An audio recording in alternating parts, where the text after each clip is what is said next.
Good afternoon, everybody, and welcome to the latest edition of Lunchtime Learnings. I'm delighted to be joined today by Mike Cleary, who is the custodian of Sheldon Bosley Knight Estate Agents.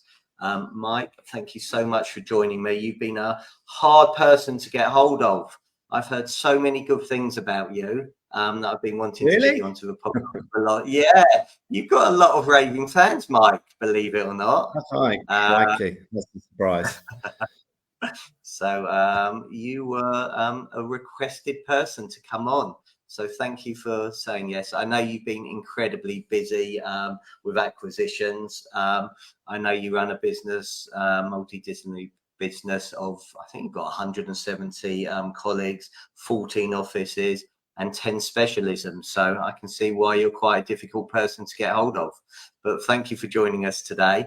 So tell us a little bit about yourself, and I know you've had a really varied background from being running financial advisory businesses, legal services, property, house builder.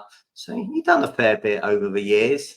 Tell us your learnings about that when you started. And hi, Luke. Thanks very much for watching us today. Luke Sinclair, all the way from Leicester. There you go, one of your raving fans. Yeah, let's hope so. Yeah, it is I suppose it is an interesting journey when you look back. I mean, I actually left education and went into HSBC on the basis that I didn't know what else to do. And I babysat for a Lloyds Bank manager, and he asked me what I was going to do, and I said I didn't know. So he said, well, go and work for a bank. It pays well and it's a nice secure job, which is a bit funny when you look back and realise that they got rid of all the bankers and put customer service people on there and automated and centralised. But yeah, it's been an interesting journey, probably always destined to be an agency when you look back at the component parts of what I've done and what have you. So it's been good fun. But good. So you've been at your current business now, I think it's for about 6-7 years. I love the fact that you are called Custodian. I don't think I've seen that anywhere else before, definitely without any of my guests. So how come the wording there? Let's start with that. Yeah, well, it's interesting. I mean, so Sheldon Bosley Knight was formed 7 years ago, 1st of August 2016, from a merger of Sheldon Bosley Knight and Knight and Rennie.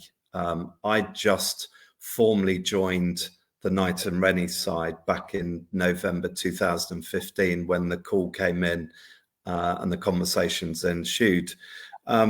One of the things that we're very lucky to have, very proud of, very respectful of, is our 180-year history that we've got. And so we quickly realised that we wanted to put the foundations in place for the business to go another 100 years comfortably, and we're running it and growing it on that basis. And so it seemed sensible that I changed my title, and same with Dan, the other co-owner, to Custodians, because we hope to pass this on, and we hope that the brand of the business and what it stands for will carry on for hundreds more years. So Custodian was the apt title.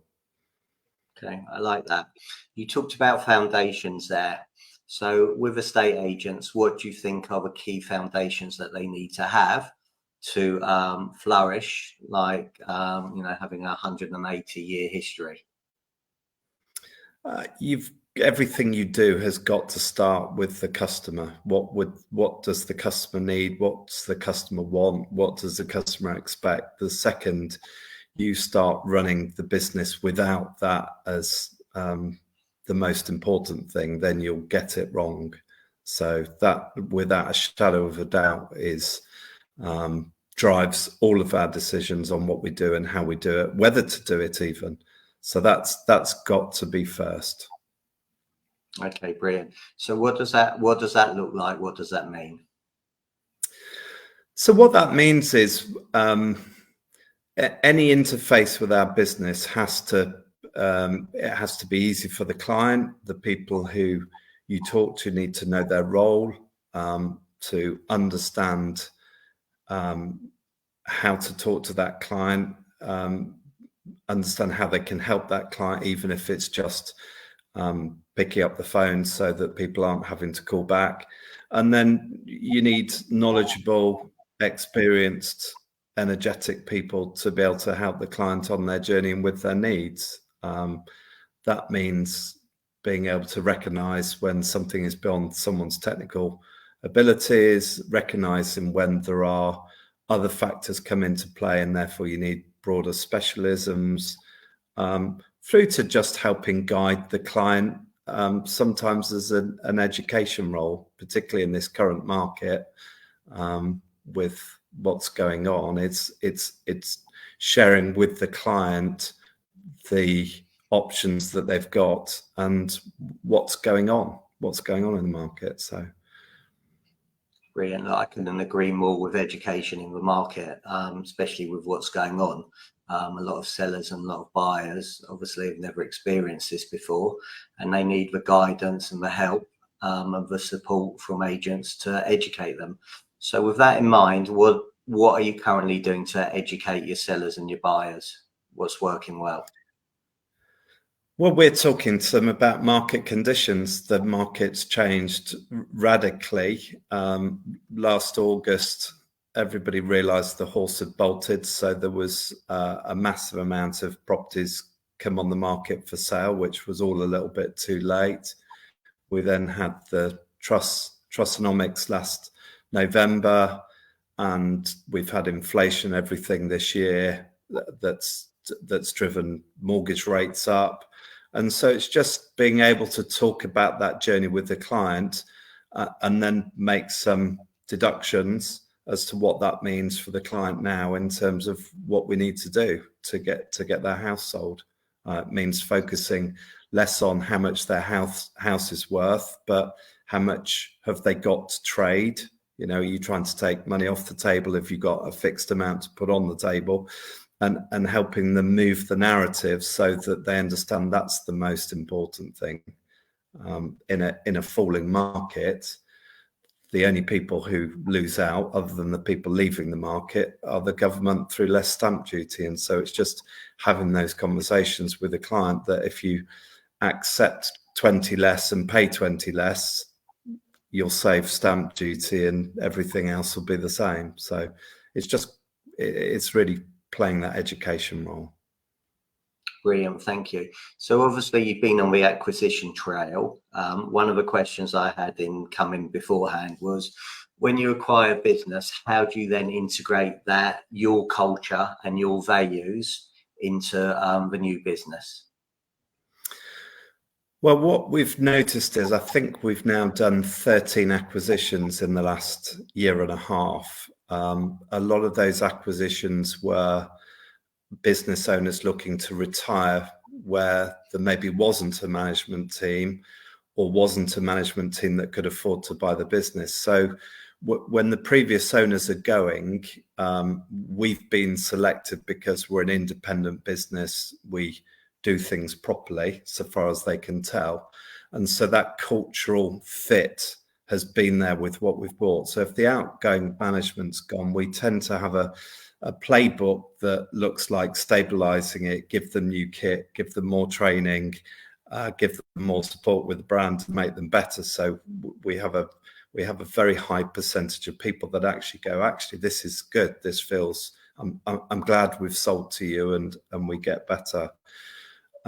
Just occasionally we'll retain a senior management team, and that is fairly occasionally. In fact, we've just done that with Andrew Granger's, where there are some very, very talented business owners staying within the business, the Rupert Harrisons, the Andrews, the Marks, the Peters. And so we work very hard sewing them into our senior team, showing them what we're about, learning what they're about, and then joining it up to make us better. So the whole cultural thing's the most important thing. And we do no harm with any of these, where we buy businesses to grow them, not to shut them down. And so we will invariably invest in those businesses to help them get to meet their potential.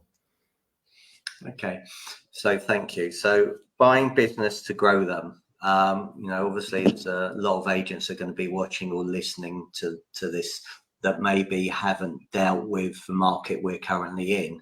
13 acquisitions in a year and a half is absolutely incredible. What advice can you give to people that are watching or listening about, if they're starting off a business today, which some of them are, how can they go about growing their business? Well, we're back to think about what the customer wants and make it really easy and valuable for the customer. You have got to stand out. You've got to be as good as everybody in what you want to do. The greatest asset you will ever have will be the staff in your business. So your job as business owner manager is to support the staff, not the other way around. Never lose sight of that. I think having honest conversations with people is really important. There is nothing wrong with the fact that not everybody can do everything perfectly, and having an open conversation with people about what they do well, what they'd like to do better, what they want to achieve is absolutely fine. You tend to find you don't have bad staff, you have bad managers, and so you just need to spend a bit more time with a member of staff, supporting them if it's not working. Usually most of them want to go to work to do a great job, to feel energized, motivated, and that spills out of life. So work hard on staff. Okay, so again, another one of the questions that I had was about recruitment, and as you rightly say, staff are your greatest asset. How do you go and find and recruit these great staff? If I knew that, Stephen, I wouldn't be sat here. That is comfortably the most difficult part of the job, is finding really good people that turn out to be really good people. Some people interview really well.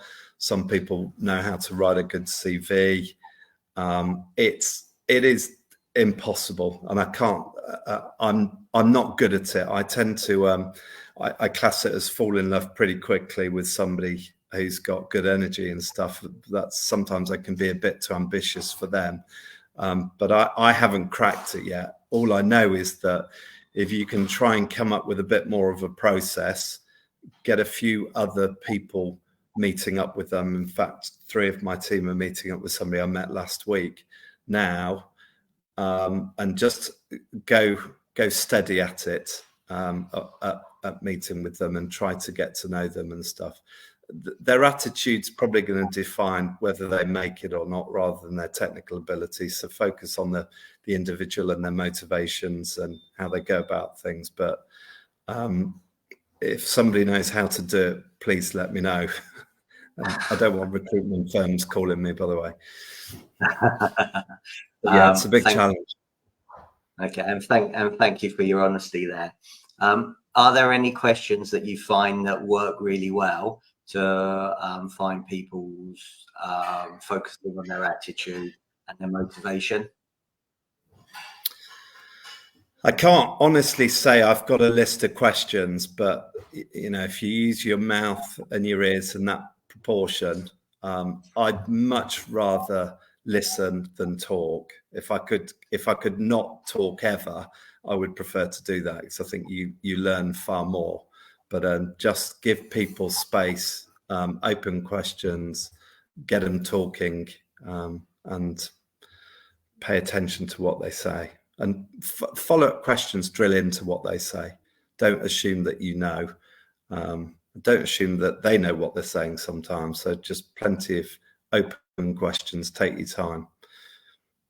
But okay. As for which questions, couldn't really tell you. I'm not that good. Thank you again for being so honest. You yourself, 13 acquisitions, being a custodian, running a business, being an agent at times is pretty stressful. Tips on overcoming stress. How do you look after yourself? How do you deal with stress?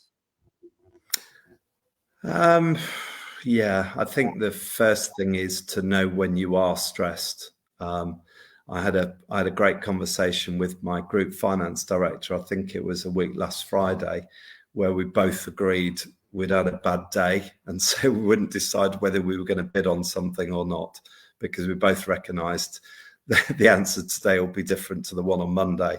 A lot of problems aren't as big as they feel, so give yourself space and time. Again, I'm not a great advert for that. I've neglected myself horrendously, as I know a lot of my senior team have done over the last 18 months doing this. So it's just knowing when you're in a good frame of mind and getting in a good frame of mind. I think break things down. Don't worry about things you can't influence. Just get rid of all the little things and then think about the big things rather than worry about all of them as one. It is very stressful buying businesses. That's multifaceted. You've got to get them right.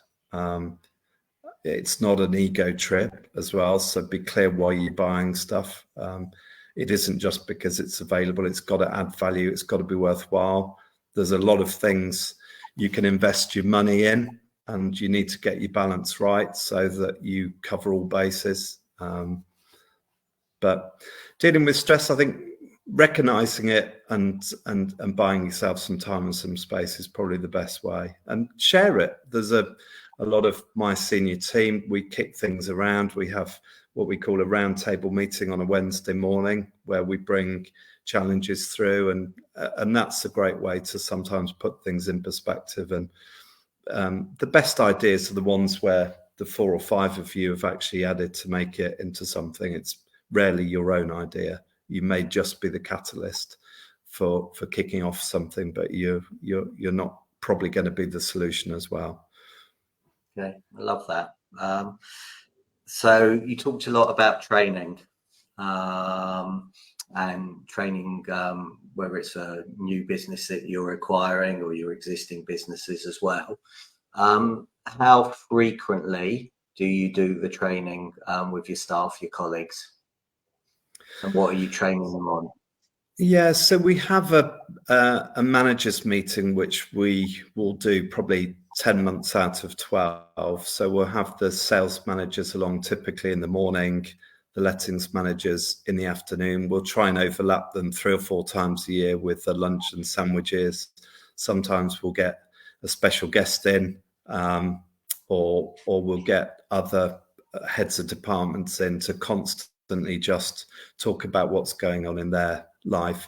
We do a lot of planning. So we planned for this market. We probably started last August just by asking loaded questions to the managers, getting them thinking about certain parts of their business. And we constantly are trying to share the things that are going on, the negotiations that went well, the things that didn't go well, the things that went really well, and just getting them open up and talking. They talk a lot together outside of our meetings as well, which is really helpful. So problem shared is a problem halved. And then we'll try and give them framework. So we introduced something called the responsibility matrix in January, because we recognize we've gone from 4 offices to 14 offices in a couple of years, and that the input you can have into a manager when you've got 4 is radically different to 14. And so someone jokingly referred to some of our managers as managers with a small m, which was very fair. So we then got quite a few of them going on a journey, maybe without them realizing they were going on a journey, where we would get them doing more and more, so they become managers with a senior M. So the responsibility matrix was basically breaking up some of the key things that they'd agreed to do as an office, but passing that responsibility out to members of their team.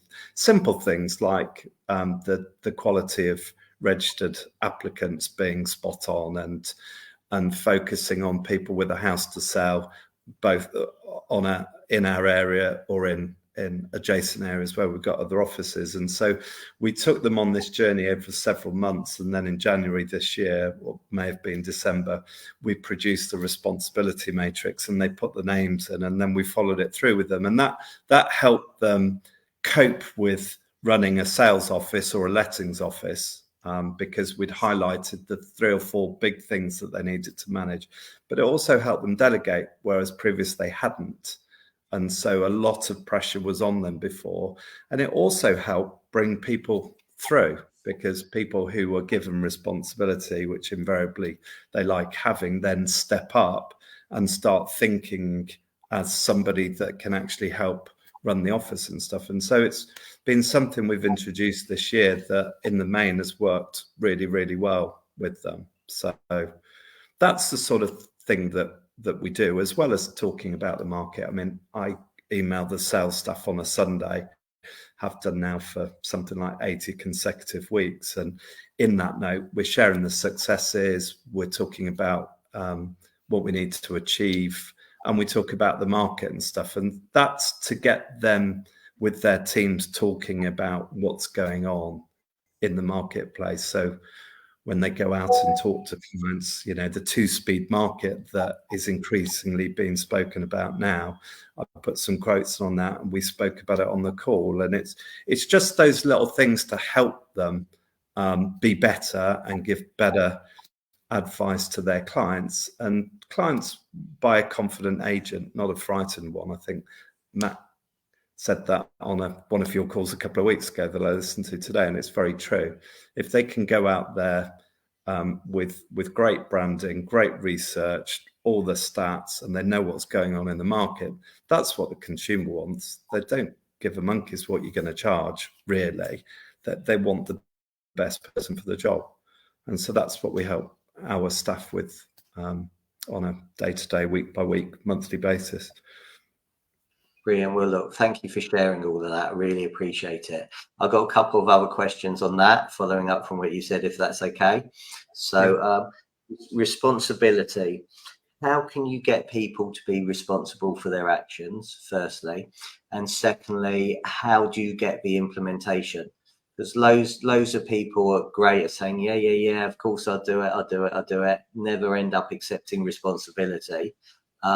And there'll be some agents, you know, that we call, I suppose, shelf developers rather than self-developers, where, you know, they just don't action any of great things you've spoken about today. I presume they won't be in your business for long anyway, but looking at the positives, how do you get people to accept responsibility, and how do you get the implementation aspect of it working, please? Yeah, well, just picking up on one thing, they might still be in our business, because if they want to do something and can't, then we'll teach them. If they actually realize they don't want to do it, and it's the old classic, I'm a lister, I'm not a manager, but a lot of listers want to be managers, but they don't want to manage. They don't want the reduction in pay, and they don't want the responsibility. So it is about finding square pegs for square holes and round for round. So if somebody wants to be in the business but doesn't want to do certain things, and there is a job not doing certain things, that's fine. I think the key thing is if you're going to give responsibility out, is understanding that they want it, and mean it that they want it. Understand what's actually involved in it. So playing through what they think is understood. It's very easy, helicopter management, drop stuff on people, walk out. You haven't done your job there. You need to be sure that people actually understand and know how to do it, and show them. I always remember I worked for HSBC, and we opened an office in Milton Keynes 7 days a week, 84 hours a week. And I actually went and greeted the first client with a cashier with me who had never not been behind the till and was petrified. And we went and spoke to the first client and the second and the third. You go and show them. And then I saw her 3 months later. Obviously, I saw her all the way through the journey, but she absolutely loved it and would never want to go back to cashier. And so sometimes you have to show them. Giving a task is only part of your job. You have to follow it through. And so if you're going to give stuff out that's important, you have to follow it through. And so I do a massive amount of follow through on the things that I've given out. People will know that that's just the start of it. If I've copied myself into the email, it means I'm going to follow it through. Sometimes it's not the next day or the next week or the next month, but there will always be a follow through on something that is important enough for me to give to someone to do. Otherwise, I'm not here to fill their diaries and take their time up. So follow through is key as a manager. And once you followed through, you'll know if they said they wanted responsibility but didn't really. You'll know if they understood what they said they understood. And you'll also know that they're doing it and doing it well. And then through doing it well, they're going to get a sense of achievement, aren't they? And they're going to want to do more. So it's just getting people on that journey. As I say, some don't want responsibility. That's fine. If there's a role where they don't have to have that responsibility, or they're just responsible for themselves, that's okay. But the ones that do, I find go, on and on and on. We've got some managers that you just cannot impart enough information into. They just want more and more and more. Some brilliant managers. So it's finding those people and giving them as much as you can. Brilliant. Look, I'm very conscious of your time and I'm very grateful for it. So one final question: recommendations on books, podcasts that you listen to that you think can help people? Well, I love reading books, that's for sure, usually only on holiday. The best one I've read recently, The Founder's Mentality, by an absolute Mars. In fact, I bought my senior team a copy of the book. It's by Chris Zook and James Allen. It was actually a recommendation from reading Robert Iger's book on Time to Ride, I think it is, Disney. And that book is absolutely fantastic. But it's all about what we've said today, really. Don't ever lose sight of how you set up in business and how you were quick to do things, did them properly and stuff. And as I said, I bought my whole senior team that book, and we've all read it so that we make sure that we don't come some big lumbering bureaucracy that loses sight of the important stuff. So that's the book, The Founder's Mentality. Absolutely brilliant book. Okay, so I was going to let you go, but Demetrius has just asked this question. I don't know if you can see it come through. No, I can't. Actually, okay, so sorry. What damage would it cause if there was open consumer data on which agent is the best at valuations? Go live price to land registry sold price. Could it hold agents more accountable for due diligence? Could it steer the English market into getting home reports before going to market, like Scotland? What if there was a secondary area that would capture a hidden price? This way, the agents wouldn't be penalised and testing the market price, which later gets reduced and sold. Good luck. Oh my word! I'm not sure I can even understand all of that or follow it. I think, I don't know, most of the start of that was all about the prices, wasn't it? And consumers seeing who gets what price. I mean, I'm a fan of Chris Watkin and his podcasts, and he does one of these focuses on the local area where you realise that some of the nationals, you've got more chance of not selling the house than selling it to them when they put it on the market. I mean, I find nothing more frustrating than a consumer that doesn't seem to have any methodology for picking which agent they go with. I really do find that incredible and frustrating, and I would love to solve that problem. I think sometimes the price you get for a house just depends on the buyers in the marketplace, how long you've got, what your pressures are and stuff like that. I genuinely think some agents think their job is just to sell the house, not to get the best possible price. I hope all of my team, I certainly will always do the very best to get the very last penny out. Never Split the Difference is a good book on negotiation that I'm reading at the moment. Actually, there's another one for you. Chris Boss. Yeah, hostage negotiation and stuff. But yeah, so I don't know whether I've even started to answer any bit of that question, but well, Demetrius, thank you for watching and thank you for the question. Really appreciate it. Mike, thank you so much for your time today. Really, really grateful. If people want to get hold of you, I know you're a really busy man. How can they reach you?